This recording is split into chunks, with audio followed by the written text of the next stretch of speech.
Bienvenue sur le canal Trends Tendance. Du lundi au samedi, retrouvez nos podcasts quotidiens de décryptage à partir de 16h. Les informations boursières du Trends des marchés et le podcast Trends Bourse sont désormais disponibles sur le canal Trends Bourse. Abonnez-vous aux deux canaux pour ne manquer aucun épisode. Bonjour à tous et bienvenue dans Perspective, le podcast de Trends Tendance. Aujourd'hui, nous recevons Pascale Delcominette, administratrice générale de l'AWEX, l'agence wallonne à l'exportation. Pascale Delcominette, bonjour. Bonjour. L'actualité aujourd'hui est monopolisée par Donald Trump, le président américain qui a vu ses surtaxes annulées par la Cour suprême et qui revient à la charge avec des tarifs de 10%. Il menace même de les élever à 15%. Alors dans quelle mesure les entreprises wallonnes peuvent être concernées par ces tergiversations ? Alors oui, vous avez raison de parler de tergiversation. On pourrait même aller jusqu'au chaos. C'est clair que ce chaos tarifaire est perturbant, c'est peu de le dire, pour nos entreprises. On a cette décision en effet d'annulation par la Cour suprême qui est tout de suite suivie par une riposte et peu d'informations finalement sur l'impact de ces différentes décisions. Est-ce qu'il y aura un remboursement si la décision de la Cour suprême s'applique au niveau des instances commerciales?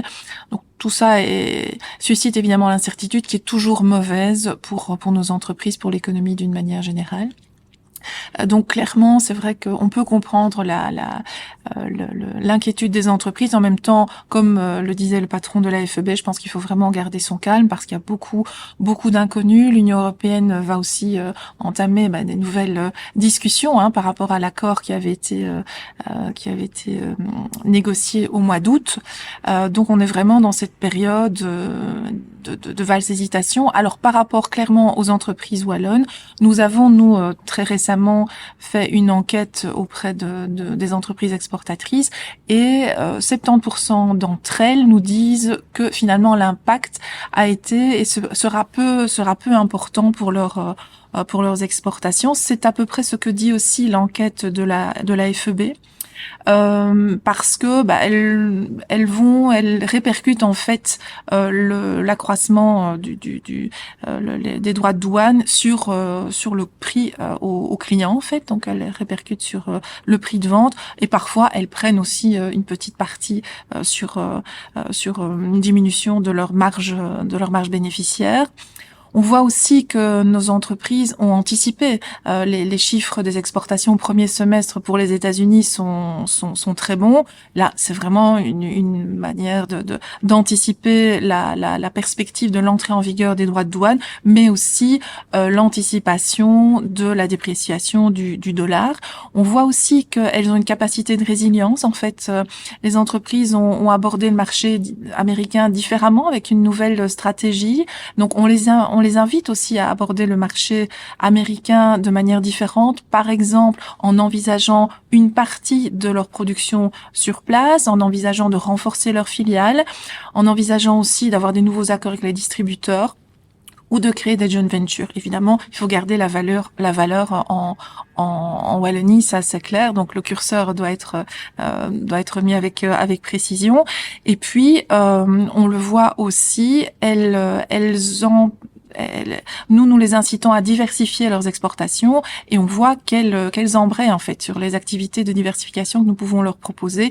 Et dernier point, il faut être conscient aussi que l'essentiel de nos exportations aux États-Unis, ce sont essentiellement les produits pharmaceutiques qui représentent aujourd'hui si on regarde les chiffres 2025, plus de 80%, 84% exactement de nos exportations aux États-Unis et c'est un secteur qui n'est pas touché pour le moment. Ouais, qui n'est pas touché pour le moment par les taxes. Par contre, les taxes de 10 ou 15%, on ne sait pas encore exactement sur quel secteur elles vont s'appliquer. Exactement. C'est vraiment cette incertitude-là qu'il faudra lever dans les prochaines semaines, dans les prochains mois, face à cette nouvelle décision de l'administration Trump. Parce qu'on le voit, la décision de la Cour suprême a en effet changé les fondements juridiques, en fait simplement, mais de nouvelles voies s'ouvrent en effet pour l'administration. Les États-Unis restent un marché très important pour les entreprises wallonnes. C'est le premier marché hors Union européenne pour les entreprises wallonnes. Oui, clairement. Donc c'est notre premier marché hors Union européenne. Avec les bons chiffres de 2025, du premier semestre 2025, le marché américain est même devenu notre deuxième client, devant l'Allemagne. Donc c'est vraiment un marché très très important et qui le restera. C'est un marché en termes de nombre de consommateurs, mais aussi de qualité, d'appréciation en fait de nos produits. Ils apprécient les produits innovants, ils apprécient les produits de qualité que nous pouvons offrir. Donc oui, ça reste vraiment pour nous essentiel, notamment pour les produits pharma que j'évoquais, mais aussi pour tout le secteur des machines, équipements, les produits agroalimentaires. Et aussi les entreprises technologiques wallonnes, notamment les PME, qui étaient assez nombreuses, présentes au CES, le grand salon des nouvelles technologies de Las Vegas, auquel vous étiez aussi. Oui, c'est vraiment une action très importante pour nous. C'est une action dans un secteur de pointe où nous avons vraiment des pépites et qui permet à nos entreprises vraiment de rencontrer tous les grands partenaires, les investisseurs dans le secteur, les grands décideurs dans le secteur numérique, dans le secteur technologique de pointe, et ça leur permet aussi un réseautage important. Donc ce sont des actions après lesquelles ils reviennent avec des potentialités de marché, mais qui parfois se déploient 6 mois, 1 an, voire 2 ans plus tard. On a des belles histoires à raconter, des entreprises qui ont créé un premier contact au CES qui s'est après concrétisé lors d'éditions suivantes ou parfois lors d'autres salons. Je raconte toujours cette histoire d'une entreprise qui cherchait à avoir un contrat au niveau de la RATP à Paris, qui n'arrivait pas à avoir le bon contact pour négocier, et puis qui a rencontré cette personne au CES et qui l'année suivante a obtenu le contrat à la RATP. Et quelques mois plus tard, il y avait la mission Princière en Californie, beaucoup plus largement au mois d'octobre, qui était aussi un succès. Oui, exactement. Donc nous avions là à peu près une 70aine d'entreprises. C'est un tiers des entreprises qui étaient présentes lors de cette méga mission. Et là, en effet, aussi beaucoup de succès. Et à nouveau, cette possibilité d'entrer en réseau avec tout le monde économique et technologique de la côte ouest des États-Unis. Et on le sait, aux États-Unis, pour faire du business, il est vraiment important d'avoir ces rencontres-là au niveau des grands décideurs. Si on calcule un peu le nombre de potentialité de contact entre les entreprises participantes et tous les décideurs qui ont été rencontrés, il y a à peu près 1900 potentielles collaborations qui ont pu être en tout cas suscitées. Et sur le cycle long, c'est le cycle des négociations et du cycle commercial américain, c'est important d'avoir cette possibilité d'être mis en réseautage avec ces grands décideurs pour après aborder d'autres partenariats et des contrats. Donc c'est une étape essentielle. C'est vraiment ce avec quoi les entreprises nous sont revenues, c'est cette visibilité que la mission leur a donnée, c'est cet accès au marché et puis surtout la compréhension du marché américain qui est un marché différent où on doit présenter son produit différemment, où il faut comprendre quelles sont les envies des clients potentiels américains, des partenaires. Et dans le contexte géopolitique compliqué qu'on connaît actuellement, certaines entreprises se disent tentées par l'attentisme, on va attendre de voir ce qui va se passer. La FEB, par exemple, encourage, et vous aussi, les entreprises, à passer à l'action et à se diversifier. Pas attendre, mais chercher de nouveaux débouchés en cas de coup dur, avoir des plans B, c'est ça ? C'est tout à fait, l'attentisme est vraiment la mauvaise idée. Il faut en effet saisir toutes les opportunités. Et nous, c'est vraiment ce que nous proposons dans notre programme d'action. On a à peu près 150 actions annuelles. Et la volonté, c'est vraiment en effet d'inciter les entreprises à aller chercher de nouveaux marchés. On l'a vu sur les dernières années avec toute l'accumulation de crises. En fait, ce sont même plus des crises. C'était une instabilité permanente au niveau des tensions commerciales avec la Chine, la Russie, il y a eu le Brexit aussi, il faut quand même aussi le rappeler, et puis évidemment la situation avec les États-Unis. Ça nous donne aussi à nous des arguments pour convaincre les entreprises de diversifier, de ne plus avoir ou un seul client ou un seul pays d'approche. et donc vraiment de minimiser les risques, d'être plus compétitifs, de diversifier leur chaîne d'approvisionnement. Et vous savez, avoir 2 nouveaux clients diversifiés, ça veut dire aussi se remettre en question, parce que les nouveaux clients auront de nouvelles demandes, et ça veut dire innover, et donc c'est un cercle vertueux. Innover, donc devenir de plus en plus compétitif et pouvoir aborder de nouveaux marchés. Oui, le nouveau client va apporter de nouvelles idées et va nous pousser à créer à trouver des solutions. Exact. Dans le cadre de la diversification dont on parle, est-ce que les accords de libre-échange avec l'Inde ou avec les pays du Mercosur peuvent offrir de nouveaux débouchés aux entreprises wallonnes, ou bien alors ce sont des accords qui ne concernent pas directement le tissu économique du sud du pays? Bien sûr, des accords de ce type-là, notamment l'accord Mercosur. Pour nous, c'est essentiellement le Brésil qui représente à peu près 87% de nos exportations vers le Mercosur. C'est un marché immense avec vraiment de grandes potentialités. Et nos exportations, c'est essentiellement c'est le biopharma, à nouveau, les produits pharmaceutiques, les machines, équipements, l'agroalimentaire. C'est 80% de nos exportations sur ces zones-là, et c'est ce qui sera justement facilité. C'est sur ces secteurs-là que les transactions commerciales seront facilitées grâce à l'accord Mercosur. Donc oui, il y a un impact évidemment favorable.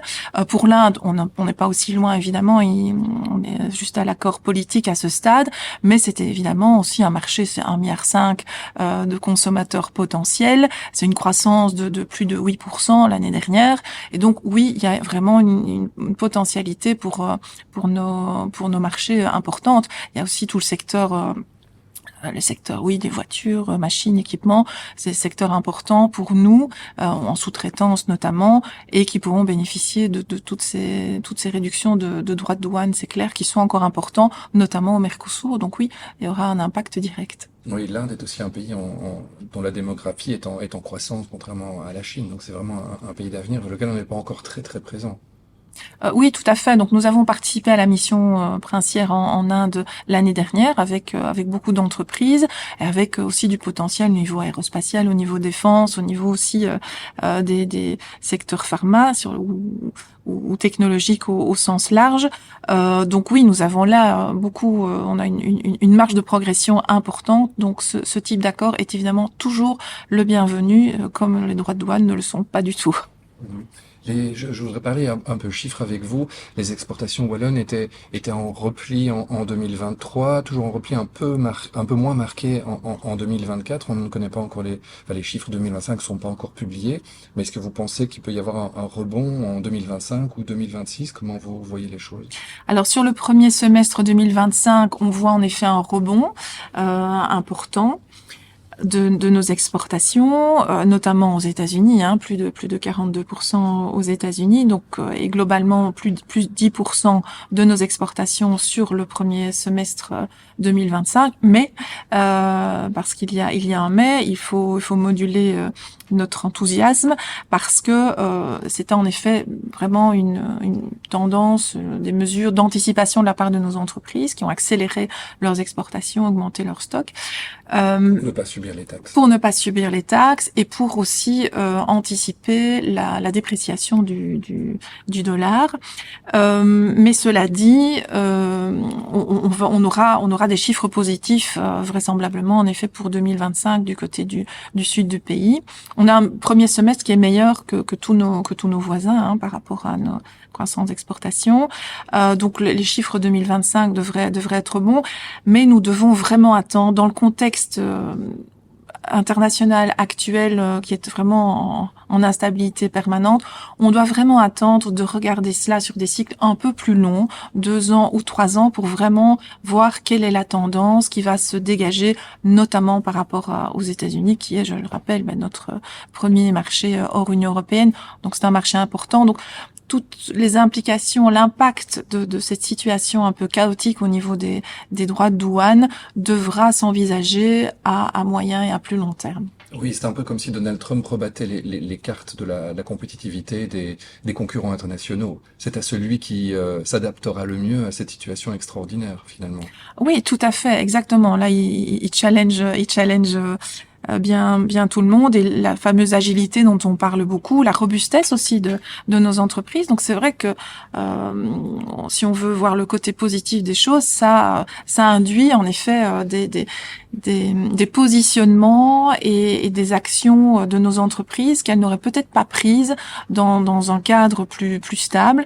Et donc on le voit, nous, dans des zones plus exotiques, je dirais, pour nos entreprises, en tout cas, qu'elles envisagent de manière moins naturelle, eh bien, on a vu ces derniers mois plus d'appétence, plus de présence dans nos missions, dans nos autres missions, parce qu'elles ont compris vraiment, avec tout ce qui s'est passé ces dernières années, on peut citer le Covid aussi, la difficulté de gérer les chaînes d'approvisionnement, elles ont compris la nécessité de ne pas mettre tous leurs œufs dans le même panier et donc d'aller voir sur d'autres marchés. Après les États-Unis, après la mission en Californie, j'ai eu l'occasion de me rendre au Mexique avec aussi une quinzaine d'entreprises. C'était plus que nous n'en avions jamais eu au Mexique, avec des nouvelles entreprises qui pour la première fois allaient dans cette zone et qui sont revenues avec des contrats quasiment signés, et des petites entreprises aussi. Donc il y a vraiment de la place pour tout le monde sur les marchés un peu différents.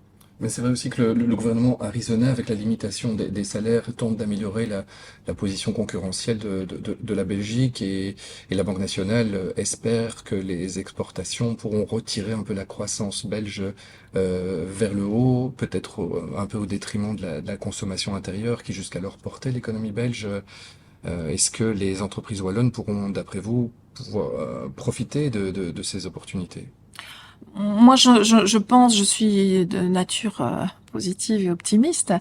Donc, au vu du nombre d'entreprises nouvelles clientes de l'agence qui viennent dans de nouvelles missions avec nous, eh bien moi je suis convaincue en effet qu'elles sont en tout cas orientées vers l'international, qu'elles relèvent ces défis-là et qu'elles ont envie en effet d'aller créer de la valeur à l'international et dans des zones où elles n'allaient pas auparavant. Donc oui, je pense que elles ont la qualité, l'excellence qui est requise dans ces marchés qui ont de plus en plus, on a des marchés en croissance qu'on n'a peut-être pas encore suffisamment abordés. Je pense qu'elles pourront aller chercher cet accroissement de valeur là-bas.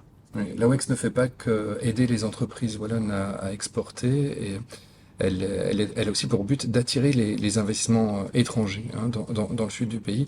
Et là, 2025 semble être une bonne année, exceptionnellement.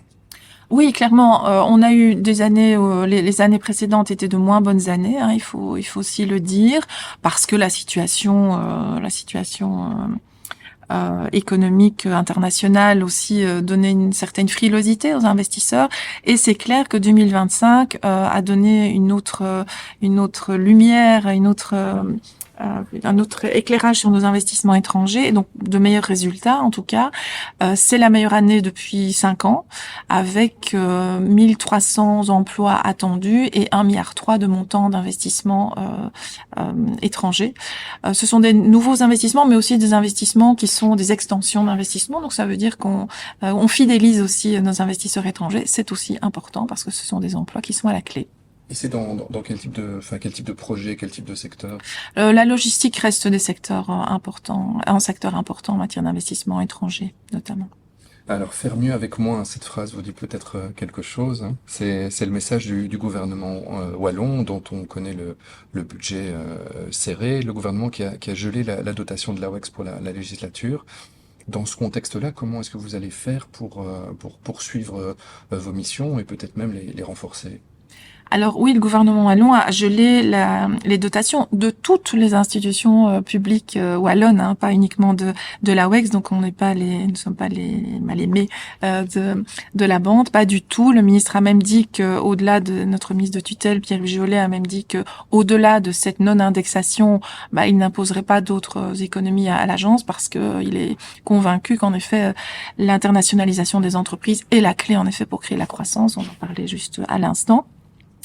Et donc en effet avec le ministre et notre conseil d'administration, il y a eu cette construction de notre nouvelle feuille de route stratégique, justement pour faire en sorte de faire mieux avec moins, donc de centrer notre action sur les entreprises les plus robustes, celles qui ont en tout cas un haut potentiel international, qu'elles soient des startups, des petites entreprises ou des grandes entreprises. La taille n'a pas d'importance, sur des secteurs prioritaires, et donc vraiment pour aller chercher un maximum de croissance. Donc on s'attelle à ça. On a déjà depuis quelques années tout un travail de diagnostic de maturité que nous faisons avec nos entreprises pour vraiment avoir des programmes sur mesure pour cibler au mieux le programme d'accompagnement pour chaque entreprise en fonction de sa maturité à l'international. Oh oui, c'est ça. Chaque entreprise qui souhaite être accompagnée par la WEX a un rendez-vous avec un conseiller qui établit une sorte de diagnostic de maturité, c'est ça?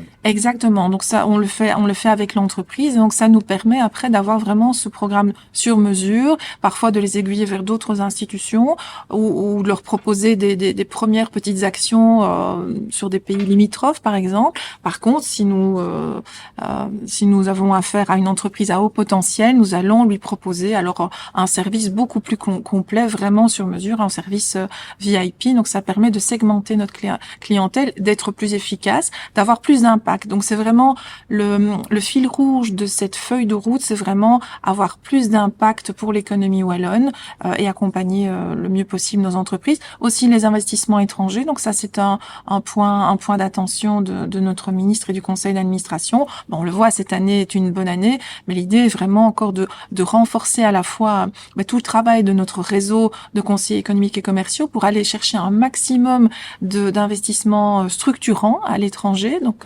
agrandir l'entonnoir, je dirais.